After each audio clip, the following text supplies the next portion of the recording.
தென்சீன கடல் பகுதியில் நிலவும் அச்சுறுத்தல் கவலை அளிப்பதாகவும் வடகொரியா ஏவுகணை சோதனைகளுக்கு கண்டனம் தெரிவித்தும் குவாட் மாநாட்டில் கூட்டு பிரகடனம் வெளியிடப்பட்டது. அமெரிக்காவில் நடைபெற்ற குவாட் மாநாட்டிற்கு பின் கூட்டறிக்கை வெளியிடப்பட்டது. அதில் ஐநா பாதுகாப்பு கவுன்சில் மேலும் வெளிப்படைத்தன்மையுடனும் ஆக்கப்பூர்வமாகவும் செயல்படும் வகையில் சீர்திருத்தங்கள் மேற்கொள்ளப்படுவது அவசியம் என்று தெரிவிக்கப்பட்டது. கிழக்கு மற்றும் தென்சீன கடலில் நிலவும் பதற்றமான சூழல் கவலை அளிப்பதாகவும் சர்வதேச சட்டத்திற்கு உட்பட்டு அமைதியான முறையில் பிரச்சனைகளை களைய வேண்டும் என்றும் கூறப்பட்டுள்ளது. எல்லை தாண்டிய பயங்கரவாதம், மும்பை பதான்கோட் தாக்குதல் உட்பட அனைத்து விதமான தீவிரவாத நடவடிக்கைகளை குவாட் கண்டிப்பதாகவும் தெரிவிக்கப்பட்டுள்ளது.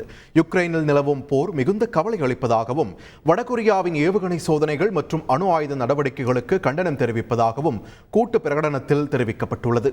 ஐநா பாதுகாப்பு கவுன்சிலில் இந்தியா நிரந்தர உறுப்பினராவதற்கு அமெரிக்கா ஆதரவளிக்கும் என்று பிரதமர் நரேந்திர மோடியிடம் அமெரிக்க அதிபர் ஜோ பைடன் கூறியதாக வெள்ளை மாளிகை தெரிவித்துள்ளது. அமெரிக்காவில் அரசுமுறை பயணம் மேற்கொண்டுள்ள பிரதமர் நரேந்திர மோடி குவாட் மாநாட்டிற்கிடையே அதிபர் ஜோ பைடனை கிரீன்வில் பகுதியில் அமைந்துள்ள அவரது இல்லத்தில் அதிபர் அழைப்பின் பேரில் சென்றார். அப்போது மோடியை பைடன் உற்சாகத்துடன் வரவேற்றார். இச்சந்திப்பின் போது அமெரிக்க வெளியுறவுத்துறை அமைச்சர் ஆண்டனி பிளிங்கன், இந்திய வெளியுறவுத்துறை அமைச்சர் ஜெய்சங்கர் மற்றும் இரு நாட்டு உயரதிகாரிகள் உடன் இருந்தனர். அதிபருடனான சந்திப்பு குறித்து ட்வீட் செய்துள்ள பிரதமர் நரேந்திர மோடி தனது இல்லத்திற்கு அழைத்து வரவேற்ற அதிபர் ஜோ பைடனுக்கு நன்றி தெரிவித்துக் கொள்வதாகவும் தங்களது பேச்சுவார்த்தை பலனளிக்கும் வகையில் இருந்ததாகவும் குறிப்பிட்டுள்ளார். இந்தோ பசிபிக் உட்பட சர்வதேச விவகாரங்கள் குறித்து இருவரும் விவாதித்ததாகவும் பிரதமர் மோடி தெரிவித்துள்ளார். இதனிடையே இந்தியாவுடனான நட்பு வலுவடைந்து வருவதாகவும் பல்வேறு துறைகளில் இருதரப்பு ஒத்துழைப்பு மேம்பட்டுள்ளதாகவும் அதிபர் ஜோ பைடன் தெரிவித்தார். இதனிடையே சீர்திருத்தம் செய்யப்பட உள்ள ஐநா பாதுகாப்பு கவுன்சிலில் இந்தியா நிரந்தர உறுப்பினராவதற்கு அமெரிக்கா ஆதரவளிக்கும் என்பதை பிரதமர் நரேந்திர மோடியிடம் ஜோ பைடன் பகிர்ந்து கொண்டதாக வெள்ளை மாளிகை தெரிவித்துள்ளது. உலகளாவிய நன்மை அளிக்கும் சக்தியாக குவாட் திகழ்வதாக பிரதமர் நரேந்திர மோடி தெரிவித்தார். அமெரிக்கா சென்றுள்ள பிரதமர் நரேந்திர மோடி வில்மிங்டனில் நடைபெற்ற குவாட் மாநாட்டில் பங்கேற்றார். பின்னர் உரையாற்றிய அவர், உலகின் சில நாடுகளில் போர் பதற்றம் நிலவும் சூழலில் குவாட் மாநாடு சரியான நேரத்தில் நடைபெற்றுள்ளதாகவும் குவாட் சிறந்த நல்லுறவு மற்றும் பங்களிப்பை வழங்கி வருவதாகவும் தெரிவித்தார். எந்த ஒரு நாட்டிற்கும் தாங்கள் எதிரி அல்ல, சர்வதேச விதிகளின்படி இறையாண்மை, பிராந்திய ஒத்துழைப்பு மற்றும் அமைதிக்கான நடவடிக்கைகளை ஆதரிப்பதாக குறிப்பிட்டார். சுகாதாரம், பாதுகாப்பு, புதிய தொழில்நுட்பங்கள், காலநிலை மாற்றம் போன்றவற்றில் ஒருங்கிணைந்த ஆக்கப்பூர்வமான நடவடிக்கைகள் மேற்கொள்ளப்படுவதாகவும் அவர் தெரிவித்தார். அடுத்த ஆண்டு இந்தியாவில் குவாட் தலைவர்கள் மாநாடு நடத்துவதை எண்ணி மகிழ்ச்சி அடைவதாகவும் அவர் குறிப்பிட்டார்.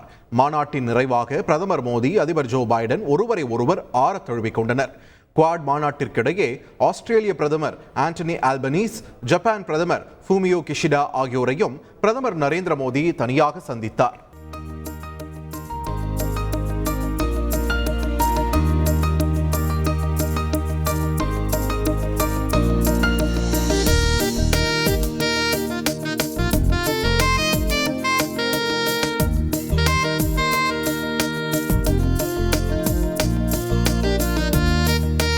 குவாட் மாநாட்டை முடித்துக் கொண்டு பிரதமர் நரேந்திர மோடி நியூயார்க் புறப்பட்டார். குவாட் மாநாட்டில் பங்கேற்று உரையாற்றிய பின் பிலடெல்பியா விமான நிலையத்திலிருந்து பிரதமர் நரேந்திர மோடி நியூயார்க் புறப்பட்டார்.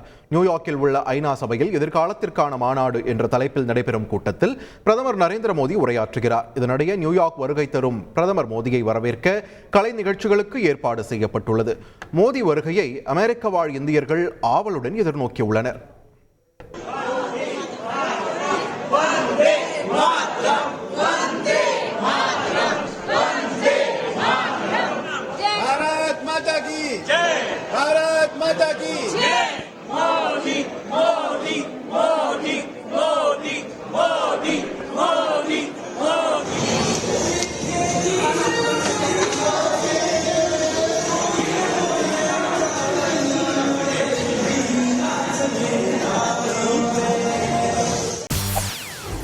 செய்திகளை உடனுக்குடன் தெரிந்து கொள்ள உடனே சப்ஸ்கிரைப் பண்ணுங்க.